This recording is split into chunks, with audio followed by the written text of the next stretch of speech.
মুসলমানদের বিশাল অবদান ছিল।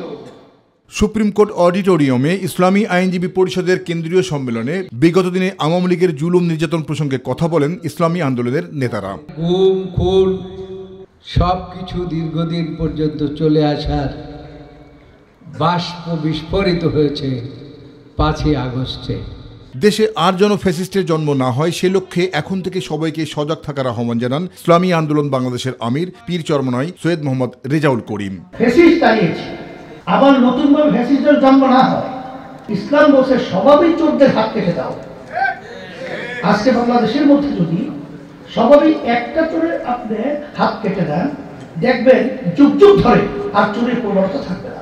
রাজধানীর ডিপ্লোমা ইঞ্জিনিয়ার্স ইনস্টিটিউটে অপর এক আলোচনা সভায় স্বৈরাচারের দোসরদের প্রতিহত করতে রাজনৈতিক দলগুলোকে ঐক্যবদ্ধ হয়ে কাজ করার আহ্বান জানান গণসংহতি আন্দোলনের প্রধান সমন্বয়কারী জুনায়েদ সাকি।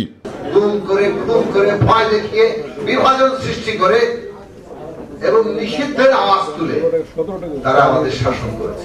এই ব্যবস্থা যেটা তারা কায়েম করেছিল সেটা কি এখনই বদলে গেছে? বদলে যায়নি। এই ব্যবস্থার পক্ষে যারা কাজ করেছে তারা সবাই বদলে গেছে, বদলে যায়নি, তারা এখনো আছে। অপর এক অনুষ্ঠানে সরকার রাজনৈতিক দলগুলোর ঘাড়ে বন্দুক রেখে আওয়ামী লীগকে পুনর্বাসনের চেষ্টা করছে বলে মন্তব্য করেন গণ অধিকার পরিষদের সাধারণ সম্পাদক মোহাম্মদ রাশেদ খান। এই সরকারের 5 মাস 11 দিন অতিবাহিত হয়েছে, এখনো পর্যন্ত এই সরকারের সফলতা আমরা দেখতে পাচ্ছি না।